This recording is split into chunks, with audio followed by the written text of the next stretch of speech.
Two nations arrived at the 2026 World Cup, having earned their place the hard way. One ended a 52-year absence from football's biggest stage. The other brought the most decorated continental record in African football history. Both had jerseys that told that story. Both were told by FIFA to change them. And FIFA didn't explain why. Not in full, not in detail. Not in a way that answered the question every fan of both nations immediately asked when the news broke. The governing body issued the same phrase it always issues when it makes a decision it would prefer not to defend in public. The design violated equipment regulations. Move on. But the fans of Egypt and Haiti did not move on, and the wider football world, when it understood what had actually been banned, didn't move on either. Because what FIFA stripped from Egypt's jersey were 7 stars. 7 stars representing 7 Africa Cup of Nations titles, the most successful continental record in African football. Removed. Because FIFA's rules say stars on World Cup kits can only represent World Cup victories. Egypt has 0 of those, so the stars had to go. And what FIFA stripped from Haiti's jersey was a small image on the right hip of the shirt, a depiction of the Battle of Vertières, the decisive battle of 1803 that secured Haiti's victory over France in its war for independence. The battle that made Haiti the world's first nation founded by formerly enslaved people after a successful slave revolution. Removed. Because FIFA deemed it political. That is what happened. 2 jerseys, 2 nations, 2 decisions made by the same governing body that has spent this entire tournament telling the world that football belongs to everyone. And when you place those 2 decisions side by side and ask what they have in common, the answer is not a rule. The answer is a pattern. A pattern of who gets told to change, and what gets classified as too much, and which histories are welcome on the world's biggest stage, and which ones are quietly redirected back to where they came from. That is the story this video tells, and it starts not with the jersey decisions themselves, but with the moment each nation understood what they were being asked to erase. Let's start with Egypt. Egypt's return to the 2026 World Cup was, by any measure, a moment worth celebrating. They had not appeared at the tournament since Russia 2018, where a group stage exit against Uruguay, Russia, and Saudi Arabia left a scar the federation had spent 8 years trying to heal. Now they were back, with Mohamed Salah leading the squad into what might be his last World Cup, drawn in a competitive Group G alongside Belgium, Iran, and New Zealand. The preparation was serious. The expectation was serious. And the jersey Puma designed for the tournament was built to carry the weight of that expectation. The 7 stars above the Egyptian crest are not decoration. They are not a design choice made for aesthetic reasons. They are a record. Egypt has won the Africa Cup of Nations 7 times, more than any other nation in the history of the competition. 7 titles that represent decades of continental dominance, from the first triumph in 1957 through to 2010. Those stars are on every Egypt kit. They are the visual shorthand for what Egyptian football means on the African continent. When an Egyptian fan looks at the crest on their shirt, those stars are what they see first. That is what it means to support the Pharaohs. FIFA's position is technically consistent. Stars on World Cup kits, according to FIFA equipment regulations, are reserved for World Cup victories. Brazil wears 5 stars for 5 World Cup titles. Argentina wears 3. Germany wears 4. The stars on a World Cup jersey are supposed to represent exactly one thing. FIFA enforces this because it controls what the World Cup brand communicates to a global audience, and a star means something specific in that context. The one exception is Uruguay. Uruguay is permitted to wear 4 stars, 2 for their 1930 and 1950 World Cup titles, and 2 additional stars for their Olympic gold medals in 1924 and 1928. Those Olympic titles were at the time effectively the World Championship of Football, and FIFA has historically recognized them as equivalent. Uruguay's 4 stars are an exception written into the rules, an exception given to a South American nation with a specific history in the competition's early decades. Egypt was not offered an exception. Egypt was offered a reminder. According to the Egyptian Football Association's own media officer, FIFA had notified the federation 4 months before the tournament that the stars would need to come off for World Cup matches. The EFA says they had anticipated this and prepared accordingly. The jerseys worn in friendly matches against Russia and Brazil in the weeks before the tournament still featured the 7 stars, because friendly matches are not subject to FIFA's tournament equipment regulations. But for the World Cup itself, the stars were going, and the federation had known it was coming. That timeline matters, because when the story broke publicly, days before Egypt's opening match against Belgium, The reaction from Egyptian fans was not informed by the nuance of a 4-month notification process. It was informed by what they saw. Their team arriving at the World Cup for the first time in 8 years, stripped of the symbols that represent everything Egyptian football has achieved. And the organization responsible for that stripping offered no public acknowledgement of what those stars meant to the people being asked to remove them. Just a regulation, just compliance, just a kit modification in line with tournament standards. Social media in Egypt and across the Arabic-speaking football world responded with a specific kind of anger. Not the diffuse online noise that surrounds every football controversy, but something sharper and more personal. Fans who had followed this team through qualifying, through the failed AFCON campaigns and the near misses and the years of rebuilding, saw their history being edited out of the moment they had waited 8 years to reach. Comments describing the decision as disrespectful ran across platforms. Questions about why Uruguay's Olympic stars were protected by an exception that Egypt's AFCON stars were not met with no official answer. Because there is no clean answer. The Uruguay exception exists because FIFA decided it should exist. The decision to apply the star rule to Egypt while maintaining Uruguay's exemption is not a technical finding. It is a choice. And choices have implications, especially when the nation being told to change is the most decorated team in African football history. And the exception being maintained belongs to a European-founded South American federation with a specific relationship to FIFA's institutional origins. That implication was not lost on African football media. Outlets across the continent framed the decision through a lens of consistency and fairness. Why does continental achievement count for Uruguay and not for Egypt? Why are Olympic titles from 1924 recognized as equivalent to World Cup victories, but 7 African continental championships are simply invisible? The question was not answered. It was absorbed into the tournament's accumulating list of things FIFA preferred not to explain. Now let's go to Haiti. Because if Egypt's story is about institutional rules applied selectively, Haiti's story is something else entirely. Something older and more uncomfortable that reaches far beyond a kit regulation. Haiti's qualification for the 2026 World Cup was, in the context of the nation's football history, extraordinary. They had appeared at the World Cup only once before, in 1974 in West Germany, more than 50 years ago. Their qualification in November 2025 ended a 52-year drought, and the date of their qualification carried a significance that went beyond football entirely. Haiti confirmed their place at the 2026 World Cup on November 18, 2025. That date is the 222nd anniversary of the Battle of Vertières. The Battle of Vertières, fought on November 18, 1803, was the final and decisive confrontation of Haiti's war for independence from France. Led by Jean-Jacques Dessalines, the Haitian Revolutionary Forces defeated Napoleon's army in a battle that secured the freedom of a people who had been enslaved and exploited for generations. On January 1, 1804, Dessalines declared Haitian independence. Haiti became the first nation in the Western Hemisphere to permanently abolish slavery. The first nation in history to be founded by formerly enslaved people through a successful revolution. That is not a political position. That is history. Documented, researched, universally acknowledged history.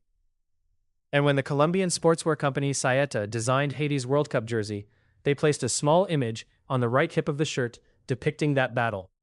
Men raising the Haitian flag at Vertières. Independence heroes. The moment that made Haiti what it is. FIFA saw the image during its kit approval process, and FIFA said, no. The governing body did not elaborate on which specific elements of the design were problematic. It did not explain what political position was being communicated by depicting a 222-year-old battle for freedom. It did not say what rule precisely the image violated.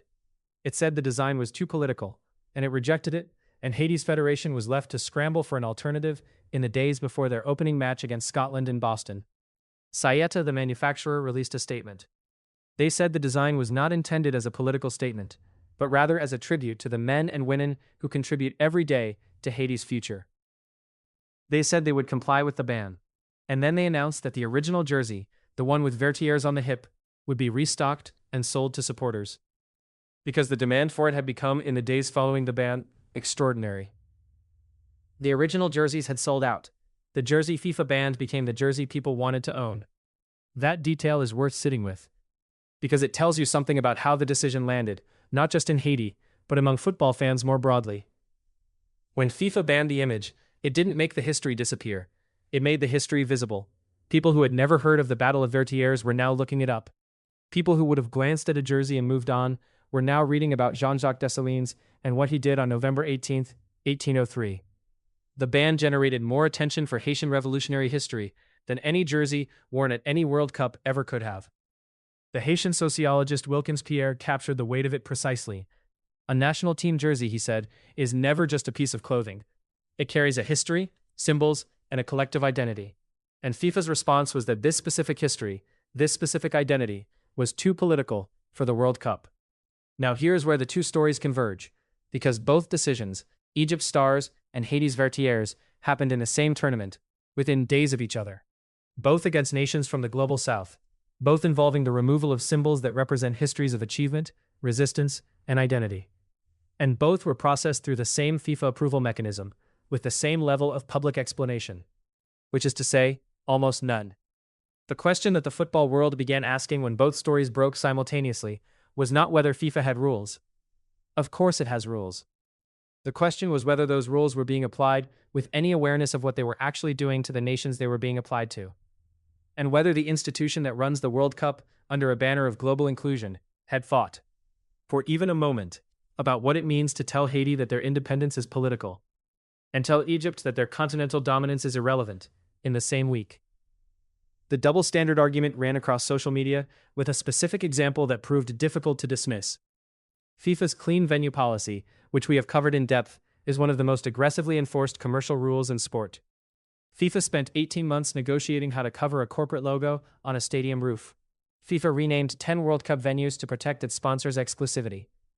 The institutional energy FIFA applies to defending commercial imagery is enormous, detailed, and relentless. The institutional energy FIFA applied to explaining the removal of 7 AFCON stars and a revolutionary battle scene from 2 African and Caribbean jerseys was a statement. A regulation citation. Nothing more. 2 weights, 2 measures. That phrase, used by a French-speaking commentator responding to Haiti's situation on social media, became the shorthand for everything fans felt about both decisions combined. The language translated immediately across platforms. 2 weights, 2 measures. FIFA protects what serves its commercial partners with extraordinary precision. FIFA strips what belongs to its least commercially powerful members with a paragraph. Some Facebook commentators in Haiti went further. One user claimed, without providing evidence, that France had influenced FIFA's decision to ban the Vertières imagery. The claim was not substantiated, but the fact that it circulated, that it was believed by enough people to become part of the conversation, tells you something important about the trust deficit FIFA is operating under in nations whose histories include complicated relationships with the European powers that historically ran international sport. Because the specific history that FIFA banned from Haiti's jersey is a history of defeating France. Not metaphorically, literally. The Battle of Vertières was the battle in which Haitian forces defeated the French army. The nation that founded the French Football Federation, that hosts the headquarters of UEFA, that won the 2018 World Cup, was the nation whose colonial authority over Haiti was broken at Vertières in 1803. FIFA did not explain whether that specific history was the problem. It couldn't. Because to explain it would be to make visible the exact question it cannot answer. What kind of history is welcome on a football jersey at the World Cup, and what kind isn't? The Olympic precedent deepens this question rather than resolving it. Just months before the World Cup, Haiti's Winter Olympic delegation was told to modify uniforms designed by Stella Jean, the Italian-Haitian fashion designer, because they depicted Toussaint Louverture, one of Haiti's founding revolutionary leaders. The International Olympic Committee ruling the imagery political. Jean found a creative solution, painting over the figure and leaving only a horse against tropical foliage. The modified designs were so popular that she later produced versions with the original Louverture image for public sale. That means Haiti, in the space of a few months in 2026, was told twice by 2 separate international sporting institutions to remove imagery connected to its founding revolution. The designer Stella Jean put it plainly. Either way, Haiti has to be setting a record, she told the Associated Press. 2 rebukes from the highest international sports authorities in just a few months. 2 rebukes, both targeting the same history, both from organizations that describe themselves as politically neutral arbiters of international sport. The academic response to the Haiti situation was notably pointed. Scholars of Haitian history, including university historians who have written extensively about Dessalines and the revolution, made the same observation from multiple independent angles. The effort to classify Haitian revolutionary imagery as political is itself a political act. It participates, consciously or not, in a long tradition of delegitimizing Haiti's independence, of treating the first nation founded by enslaved people as something that requires explanation, justification, or suppression on the international stage. Describing the battle that created a nation as a political statement is not neutrality. It is a choice about whose history gets to be treated as simply history, and whose history gets treated as something more complicated and concerning. That analysis arrived in academic journals and mainstream media simultaneously. The Conversation published a piece by a university professor of history making exactly this argument in the days following the ban. It circulated widely, crossing between audiences that don't typically read the same outlets. Football fans sharing historiography alongside jersey announcements. The ban had turned a kit modification story into a conversation about 2 centuries of how Haiti's revolutionary legacy has been received by the world's powerful institutions. And FIFA, the organization at the center of all of this, responded to that conversation the way it responds to most things that make it uncomfortable during a tournament. It did not respond. It issued its regulation citation, it confirmed the kits had been modified, and it directed attention back to the matches. Here is the wider picture that both stories, placed together, reveal about the 2026 World Cup and about FIFA's relationship with the nations it governs. The tournament has positioned itself, repeatedly and loudly, as the most inclusive World Cup ever staged. 48 teams, 3 host countries, a genuine expansion of football's global reach, bringing nations to the World Cup who had never been there before, including Haiti. The language of inclusion has been everywhere in FIFA's promotional material, in Infantino's speeches, in the visual identity of the tournament itself. Everyone is welcome. Football belongs to the world. And then FIFA told Haiti that the image of its independence on a football jersey was too political for the welcome mat, and told Egypt that 7 African championship titles don't merit the same stars that 2 Olympic titles from 1924 merit for Uruguay. The gap between those two things, between the language of inclusion and the operational decisions that shape how nations experience that inclusion, is the story of this tournament. It is the same gap that produced the empty seats in Guadalajara, the same gap that turned away the Somali referee at Miami Airport, the same gap that built commercial breaks into the 90 minutes and called them hydration. FIFA says one thing, and then FIFA does something else. And then FIFA issues a regulation citation and moves on. What it cannot move on from, what this tournament will not allow it to move on from, is the accumulating weight of those gaps. Each individual decision has an explanation. The stars rule is technically consistent. The political imagery prohibition is genuinely applied to other nations too. The clean venue policy has a commercial logic. But when you lay all of these decisions in a line and ask who bears the cost of each one, a pattern emerges that is not subtle and not accidental and not explained by any single rule. The nations who travel furthest to reach the World Cup, the nations whose fans face the most barriers getting in, the nations whose referees get stopped at airports, the nations whose jerseys get modified, the nations whose histories get classified as too complicated for a football shirt, these are not random. They are disproportionately the nations of Africa, the Caribbean, Asia, and the Middle East, whose relationship with the institutions of international sport has always been shaped by a power structure built elsewhere, by others, for reasons that were rarely about football. FIFA did not create that history, but it operates within it. And the decisions it makes, jersey by jersey, rule by rule, exception by exception, either challenge that history or they don't. The 7 stars of Egypt's AFCON titles are not on their jersey in Seattle. The Battle of Vertières is not on Haiti's hip in Boston. Both nations are at the World Cup, wearing modified kits, representing their countries with everything they have, because their players earn the right to be there, and nothing FIFA does to a shirt changes that. But the shirt matters, because the shirt is what the fans wear. The shirt is what the diaspora buys. The shirt is how a nation that has been through everything Haiti has been through tells the world on football's biggest stage that it is still here and still proud and still shaped by the history it carries. FIFA decided that history needed to be edited before it could appear in the tournament, and the fans of both nations, wearing the banned jerseys in the stands because Sayeta restocked them and the Egyptian shops kept selling them unofficially, made a different decision. The history stays, whatever FIFA stamps on the approval form. Does FIFA's application of these rules reveal something structural about whose identity is welcome at the World Cup and whose isn't? And when you look at the Uruguay exception alongside the Egypt ruling, do you see a consistent standard, or do you see a choice? Leave it in the comments, because these are the conversations this tournament keeps generating, whether FIFA wants them or not.